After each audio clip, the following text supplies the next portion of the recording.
The story I want to share today began over a year ago. I hesitated to tell it because I wanted to see how things would unfold.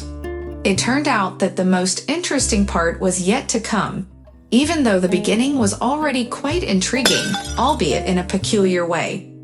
I had a close friend named Gennady. We met later in life and became good friends until he passed away. After Jenna's death, I grew closer to his wife, Katya. We started communicating more often, and I would help her with various tasks around the house as friends do.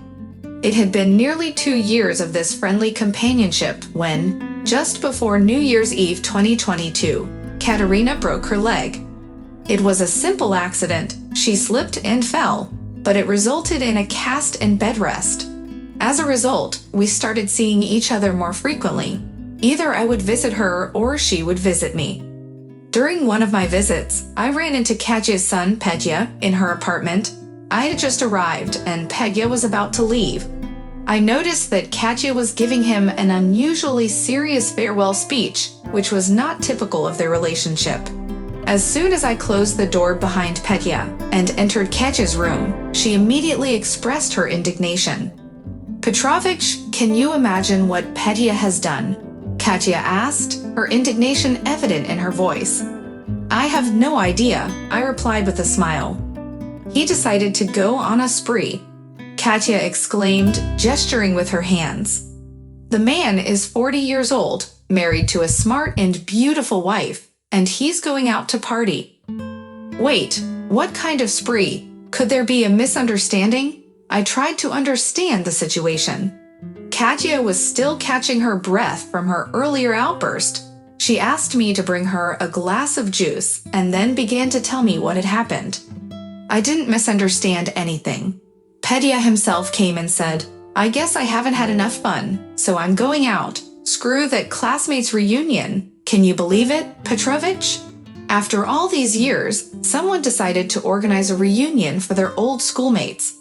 It happened 2 months ago, in October, and Petya was invited, of course. He was all excited, saying he would definitely go. Why not? He thought. I have things to brag about. I'm married, I have my own apartment, a good job, and a car. Meanwhile, his school friends got stuck in dead-end jobs, working as security guards in pharmacies because they didn't want to study. But Petya, you know how he is. He went to this reunion and he was completely out of his mind. I could tell something was bothering him. So I asked him, "What's wrong, Sonny?" "What's the matter?" I interjected. "You see, Mom, I ran into Lesia there. Remember Lesia?" my son began. "Of course I remember," I replied. "You went on a couple of dates with her in senior year." "Yeah, that's her," my son continued cheerfully. "She told me that her husband cheated on her again, this time with a friend. Can you imagine? They have 2 children. So Lesia went to stay with her mom for now. She's even considering getting a divorce." "Well, that's her life and her problems," I responded at the time. "You know, Mom, she hasn't changed at all," my son continued dreamily. "If anything, she's even better now." "Did you only talk to her at the reunion?" I attempted to change the subject. "Why only her?" my son asked, a little surprised. "That's the thing, not just her. We all started talking at the table, discussing how everyone was doing, who was in a relationship, and so on. The single girls, the ones who have been divorced, some more than once, were all complaining about their men. Most of the guys were either single or divorced. Only 3 were married, and they weren't satisfied with their family life. When it came to me, I felt embarrassed to tell the truth.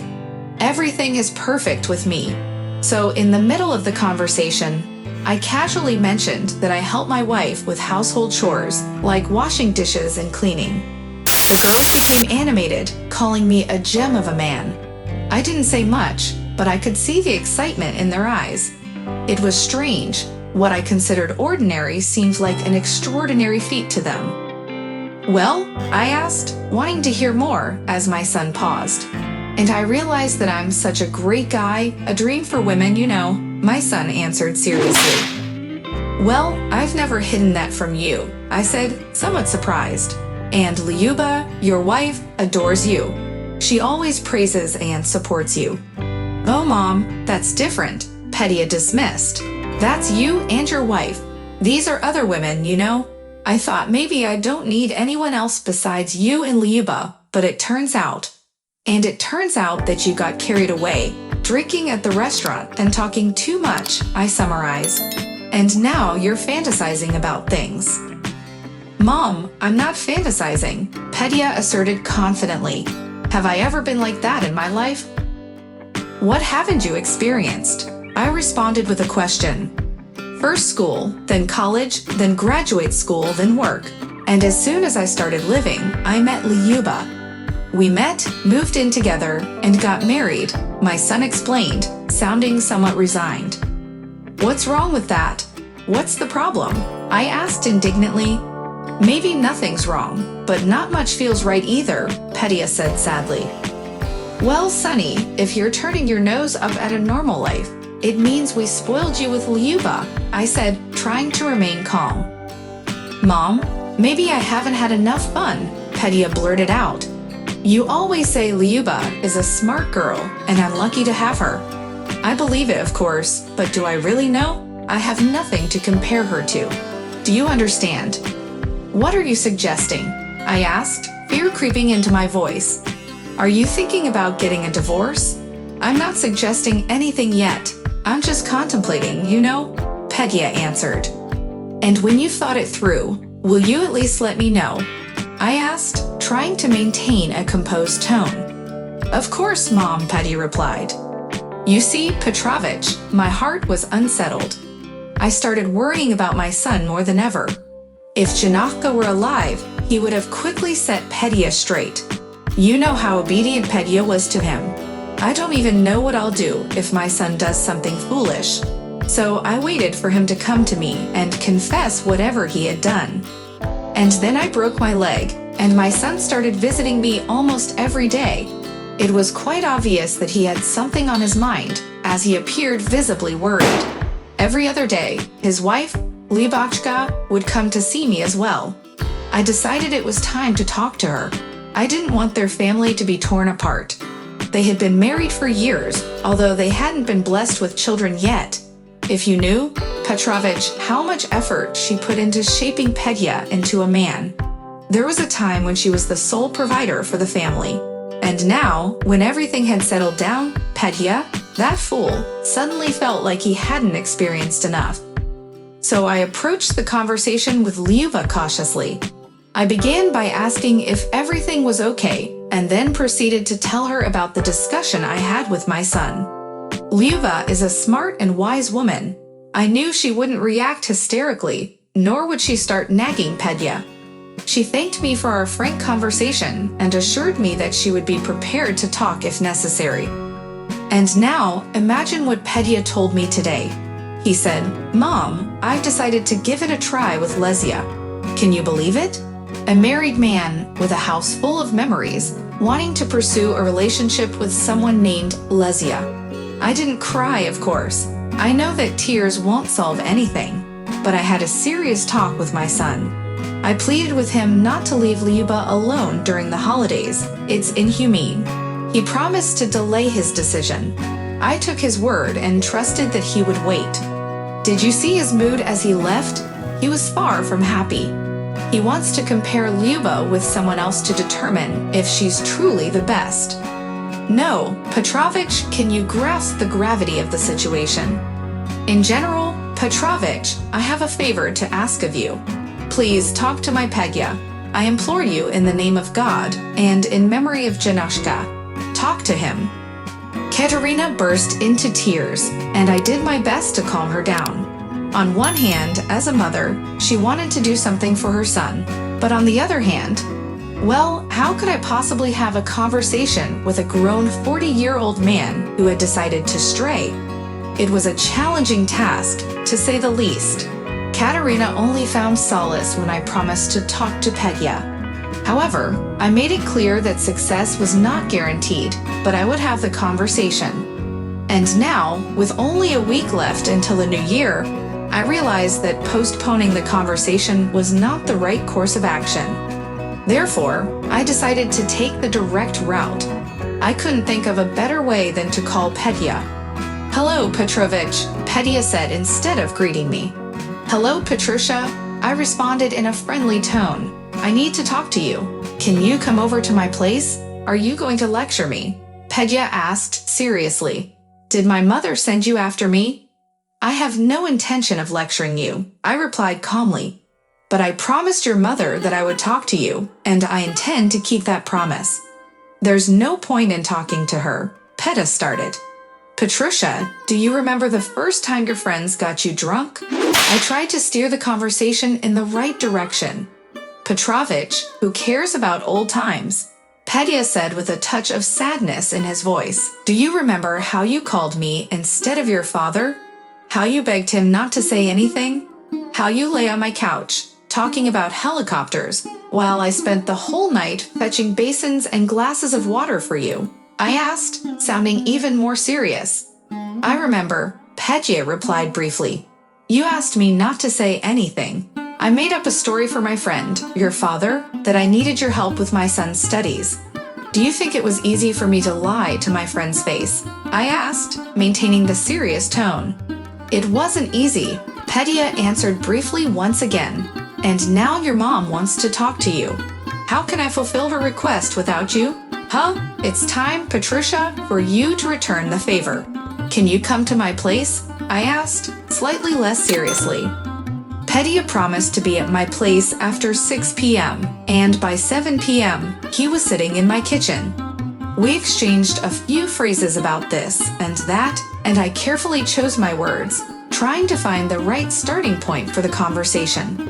"All right, Petrovich," Petya interrupted me halfway through. "Let's get it over with. Go ahead and talk, so you can report back to my mother that you fulfilled her request." "Well, then you tell me," I said, satisfied with this turn of events. Petya gathered his thoughts for a couple of minutes and began sharing what he felt was necessary. "What is there to tell, Petrovich? I've had a revelation recently. My classmates have already been divorced twice, while others are still bachelors. They have experiences to share and compare. What about me? Am I any worse? Some married men have mistresses. They've even confessed it to me. Should I pursue affairs just to make comparisons? I want to be honest, you know. When I saw Lesia, it was like I lost my mind.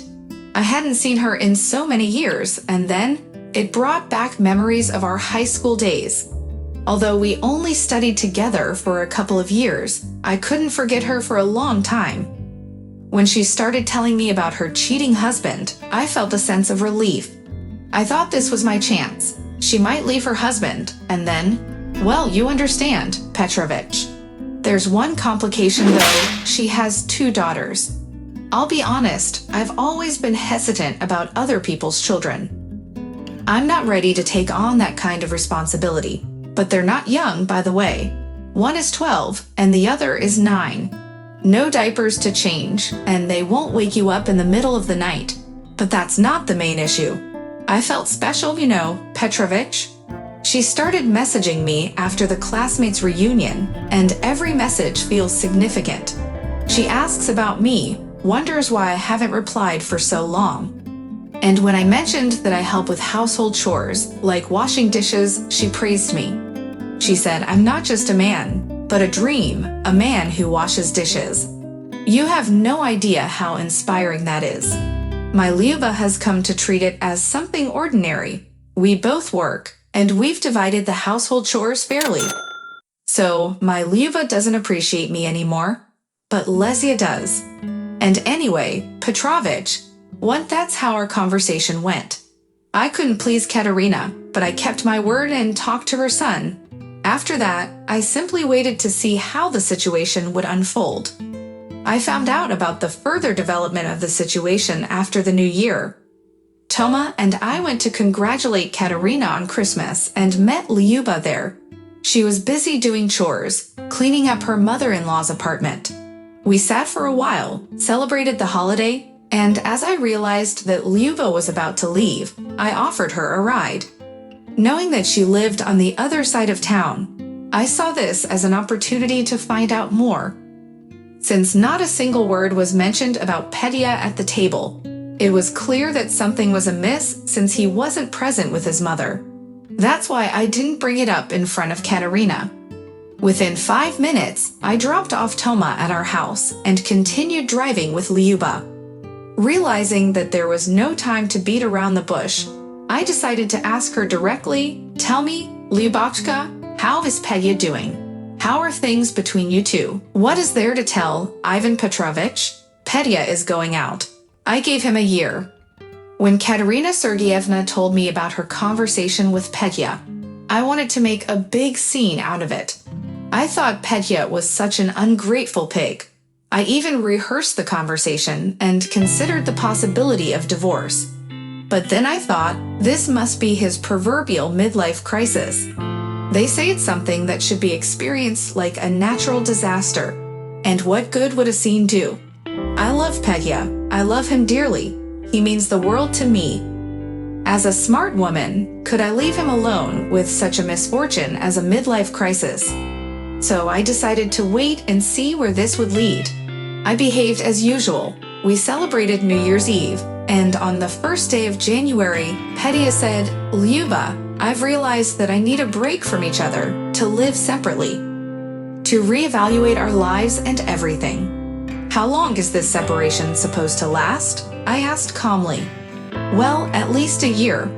Remember, when we first started living together, I proposed that we live together for at least a year to truly understand each other." Petya calmly responded, "So you're going away for a year, and then what? Will you come back?" I continued calmly. "Well, Libasha, who knows? I'm telling you that we need to reevaluate everything, to reconsider," Petya answered somewhat uncertainly. "That means you'll leave, and then in a year, we'll meet again to make a decision, right? If it's a divorce, then it's a divorce, and if not, then not. Am I understanding this correctly?" I asked, maintaining the same tone. "Well, yes, essentially that's it," Petya replied, satisfied with how the conversation was going. "So just like you, I can find someone else and live with them for a year?" I continued asking in the same manner. "Why would you do that? Do you have someone?" Petya asked, sounding fearful. "You haven't answered my question. So, am I allowed to have someone else too?" I persisted without applying much pressure. "Why? Why would you do that?" Petya began speaking in a confused manner. You're enough for me. And besides, why would you need someone else?" "Well, you did it, didn't you? So I can do it too, right?" I continued asking. "Well, that's not good," Petya said, sounding scared, and fell silent. "On the other hand, why am I even asking you? You won't be around for a year, so I can do whatever I want until January 1st next year," I calmly responded. Petya was truly stunned. Taking advantage of the moment, I called him into the bedroom and started packing his things into suitcases. "What should I pack? Everything for the year, or just seasonal items for now?" I calmly asked, looking at the clothes racks. "Well, I don't know," Petya answered, sounding confused. "Let's do it this way. For now, I'll give you all my winter clothes. Otherwise, we won't have enough suitcases for all your things. Then in spring, you can bring empty suitcases to your mom's place, and I'll pack your things and leave them there. We'll do the same for the summer," I said, starting to pack. "All right, let's do it that way," Petya said in a trembling voice. "And one more thing. I used to visit your mom every second and fourth Sunday of the month, and I will continue to do so. Please make sure we don't run into each other there, okay?" I said. "Why?" Petya asked in surprise. "Well, you want complete freedom. Maybe I want the same. So let's be honest and do what you want. We'll meet again in a year." Closing the first suitcase, I said. That's how I packed up his winter wardrobe and personal belongings. For everything else, I told him that if he needed anything, he should let me know through my mom, and I would provide the items through her as well. And now our Petya has been going his own way for 6. "Oh really? Why is that?" I asked with surprise and a hint of joy. He came to me in early May with suitcases, saying, "Accept me, mother, the prodigal son." It was already 9 p.m. when I looked at the clock. I couldn't kick my own flesh and blood out of his home at night. So I let him in, but I made it clear it was just for the night. He had his own house, so he should go back there. He started to say that Lyuba didn't accept him, but I bit my tongue to stop myself from saying, well, that's what you get. But I didn't say anything. Since he left Lyuba, I've been talking to him coldly. I was actually so angry that I didn't even want to see him. I was bitter that he was ruining his life like this. But then Lyuba told me about this crisis that men under 40 can go through, and she asked me to be patient for a year. If I could do it, Katerina Sergeyevna, then you could endure it too. So I've been patient and waiting. I know he's renting an apartment. Can you imagine Petrovich, like a stray dog, living in a rented apartment, even though he has his own? Oh, he also sold his car. Can you believe it? I didn't tell you, did I? He gave some of the money to his lady friend. No, can you imagine? He and Lyuba had saved for 4 years, and he sold it. Then one of the guests summoned Katerina, and she left.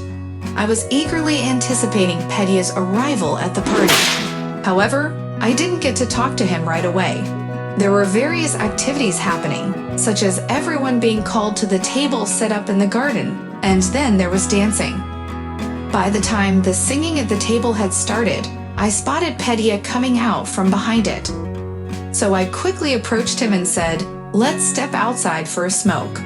I don't smoke, Petrovich, Petya replied. Come on, Petrusha, do it for the company.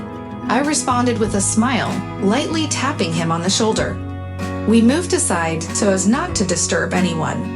And then I decided not to waste any more time and asked him directly about everything again. I couldn't think of a better way to start than with the words, I heard you're alone now.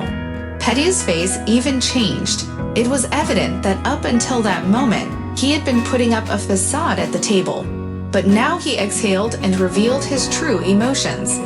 Despair, hopelessness, and many other things were written all over his face. He looked sadly in the direction of the table, where a long song was playing, and began to speak. What a fool I am, Petrovich, a complete idiot. If there was a competition for idiots, I'd definitely win first place. How could I ever think of agreeing to leave Libasha for a whole year? It's not even a year. How could I even consider leaving her and saying the things I did? My mom hinted at it, and you hinted at it, and I acted like a complete asshole.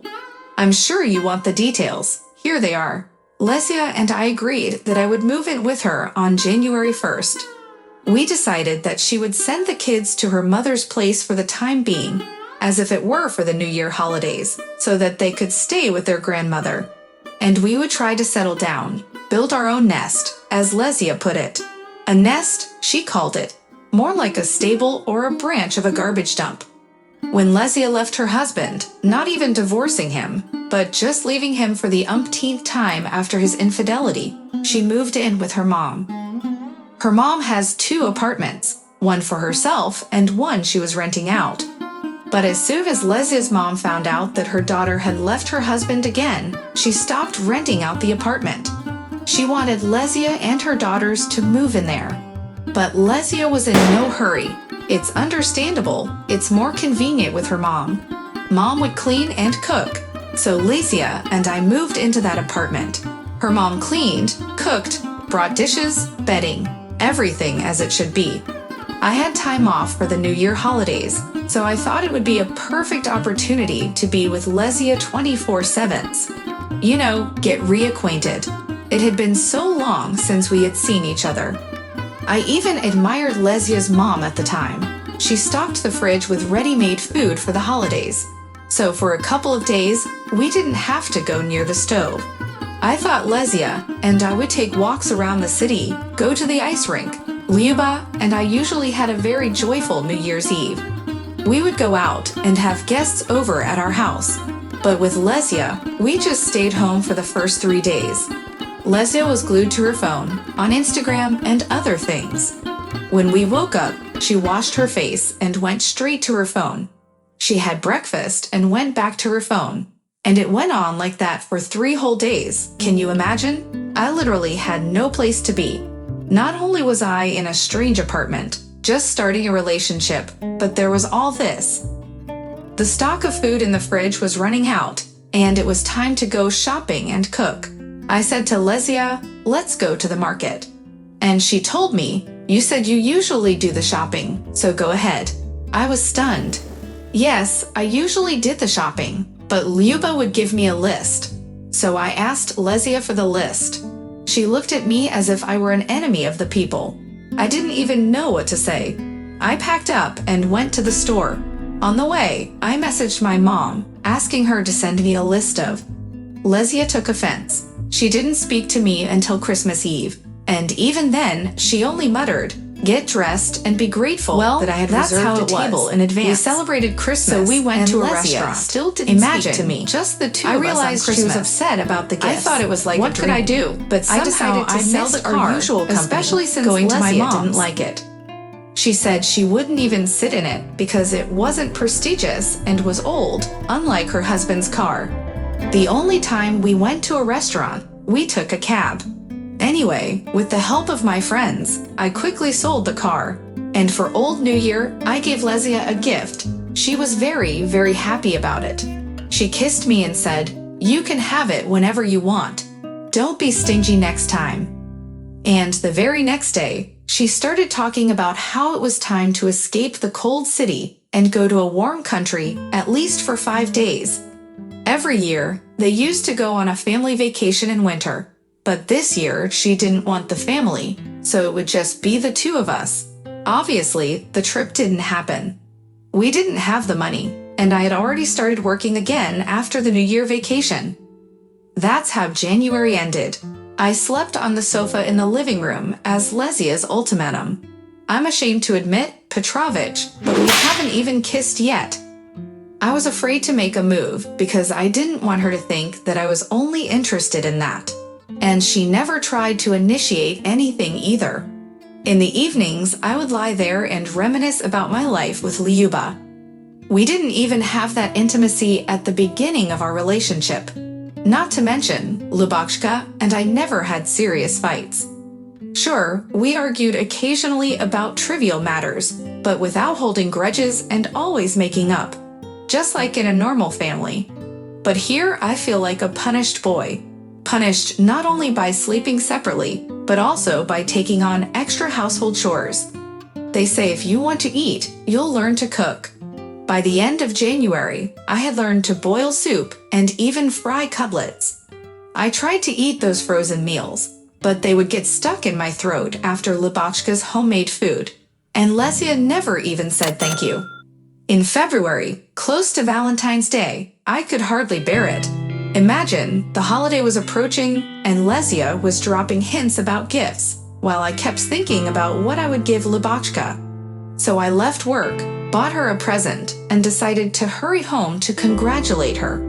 Although, to be honest, I wanted to feel at home again. I thought if I saw that Lubov missed me, I would be so happy that I would be ready to return. I even considered not going to Lesia's to pick up my things. When I arrived at the house, I rang the intercom, and a strange woman's voice answered, asking who was there. I was stunned and asked if Luba was home. The answer shocked me. She wasn't. I was scared, wondering who could be in our apartment when Luba wasn't there. That's when I thought I had a legitimate reason to call Luba. If she didn't answer, I would send her a message. Maybe she didn't know that someone was in our apartment. Even though I had the keys, I was afraid to go in. I called Luba, and she didn't answer for a long time. "Hello," Luba answered nonchalantly. "Lubash, who's in our apartment? And where are you?" I started right away, without even greeting her. "Why are you calling me at all?" Luba replied with a question. "Well, I came home, rang the intercom, and there was a strange voice saying you're not here." I started to explain myself. "Why did you come?" Luba asked with surprise. "Well, I wanted to congratulate you. I bought a gift," I answered, still justifying myself. "So where are you? And who is in there?" "Anya is there, and I'm in Bakel," Luba answered briefly. "Who's Anya? What about Bakel?" I asked in horror, not understanding what was happening. "Well, I rented out a room to a student while you were away. Luva calmly explained, and I finally managed to go to Bakel, the place I've been dreaming of visiting for years. I thought you knew. It's just that we couldn't go together. Something always got in the way. And now I finally had the opportunity. I'm on vacation, enjoying my time at Bakel. And who are you there with? I asked carelessly. Does it matter?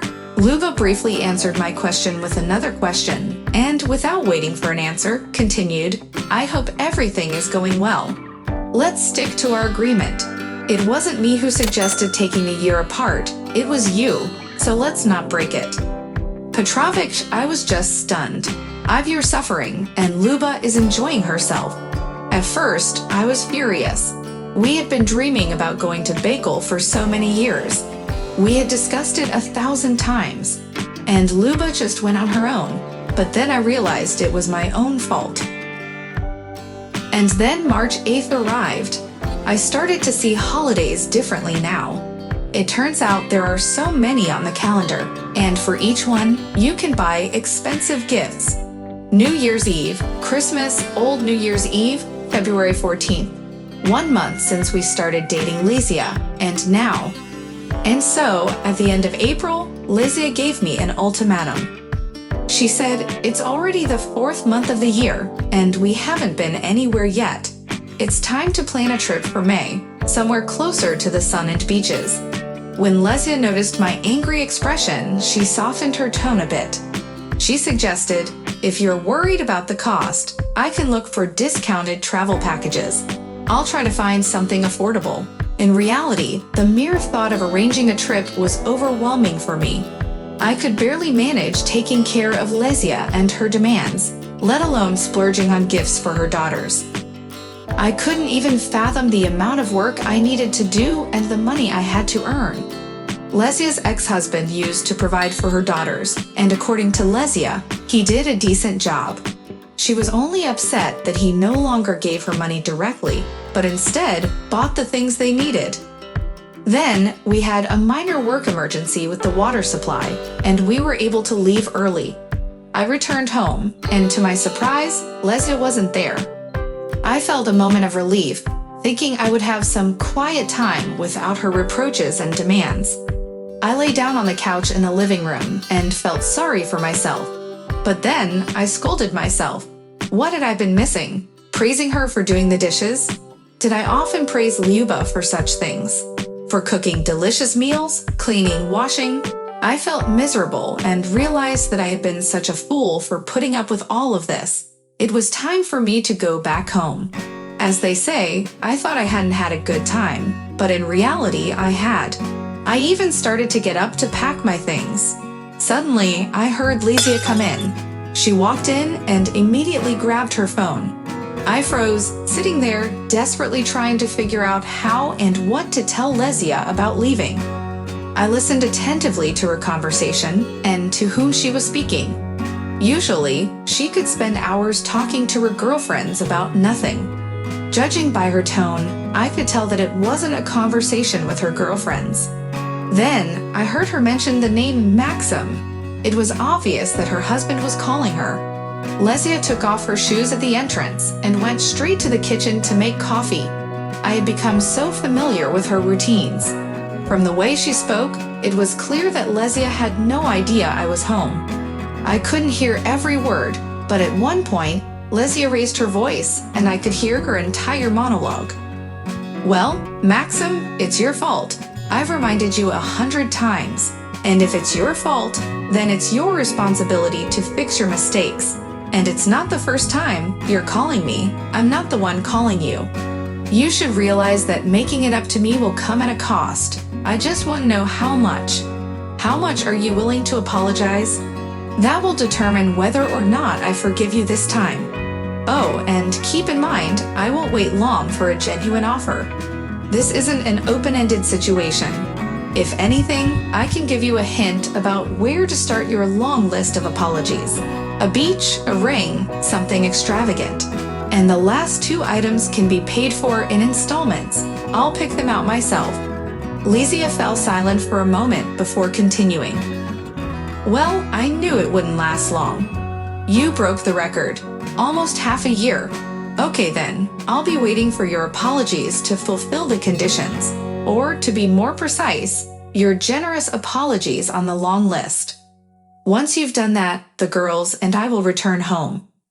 I listened, unable to believe my ears. Perhaps I needed to hear that to finally have a moment of realization. Lesia, who had tearfully shared stories with her classmates about her unfaithful husband and how unhappy she was, had showered me with compliments, claiming that I was the dream of any woman. She had flirted so boldly with me, even suggesting that we explore a relationship together.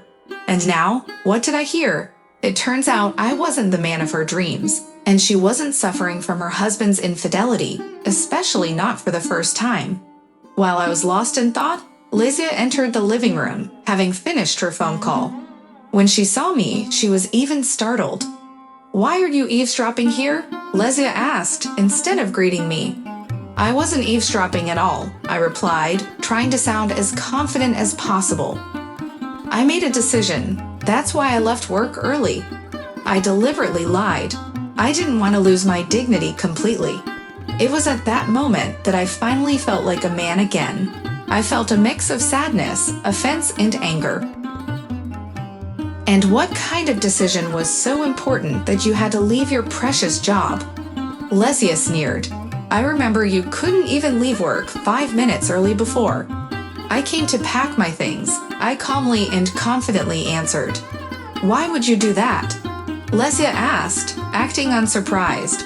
"Do you mind?" I replied, throwing the question back at her. "Well, why would I mind?"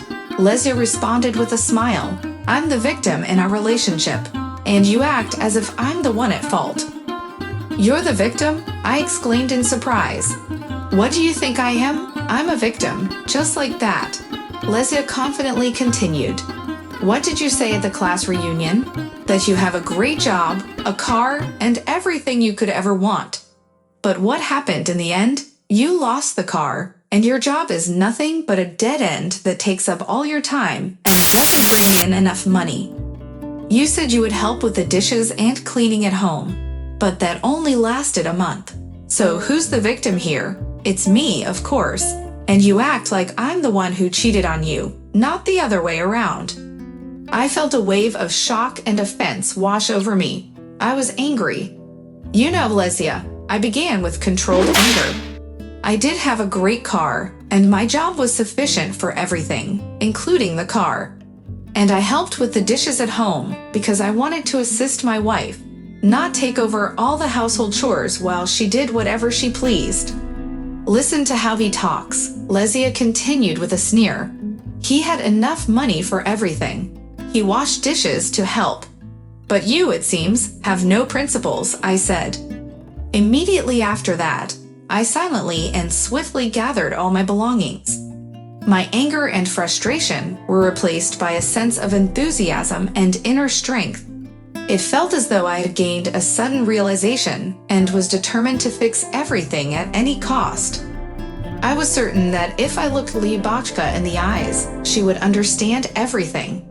She would see that I had grasped the situation, repented, and acknowledged my foolishness.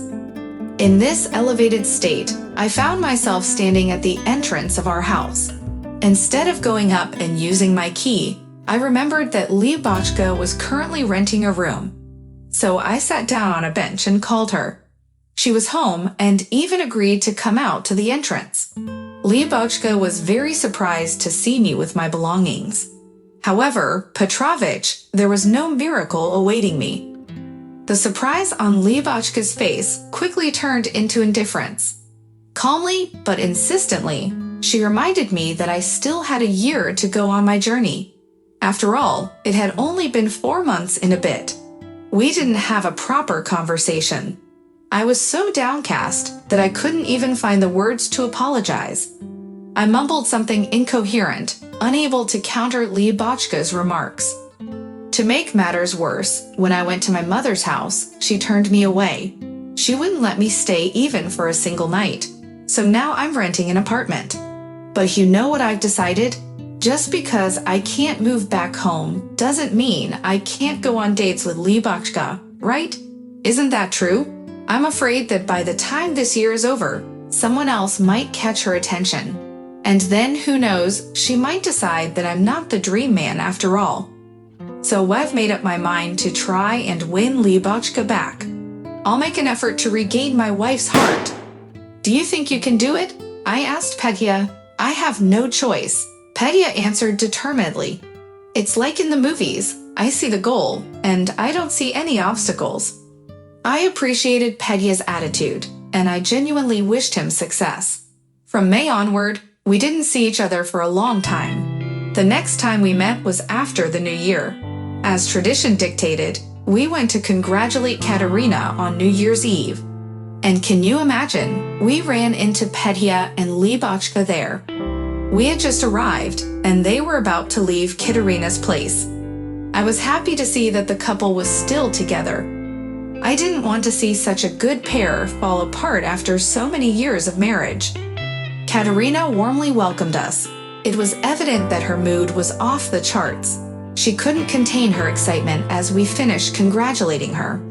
No matter what's wrapped in this box, the best gift for the new year has already been given to me, Katerina said with a broad smile. Well, we saw your best gift, I said, also smiling. Nope, you haven't seen it, Katerina said with childlike happiness. I'm going to be a grandmother. What? I asked, surprised and thrilled.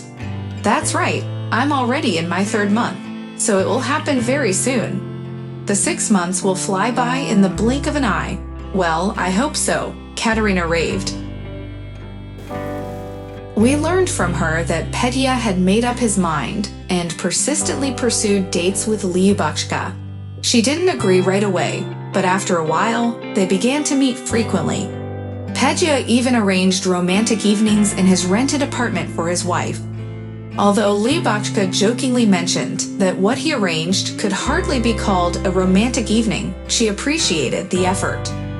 Libochka told Katerina that something must have shifted in their lives for Petya to change so drastically and for the better. As planned, Libochka and Petya moved back in together exactly 1 year later, on January 1 of this year. Although Katerina scolded them and asked them to do it earlier, the couple now has everything going well, and they try not to dwell on what happened a year ago. Asterisk, asterisk, asterisk. It would have been interesting, of course, to hear the ending of this story from the participants themselves. I would have liked to listen to Libochka's perspective and hear how she found the strength to forgive Petya's behavior. I'd also would have liked to hear from Petya, understanding what he had reconsidered and how. It's fascinating. However, as Petya told me, Petrovich, who dwells on the past. So I decided that even if I met them, or rather when I met them, I wouldn't ask anything. Well, what happened has happened.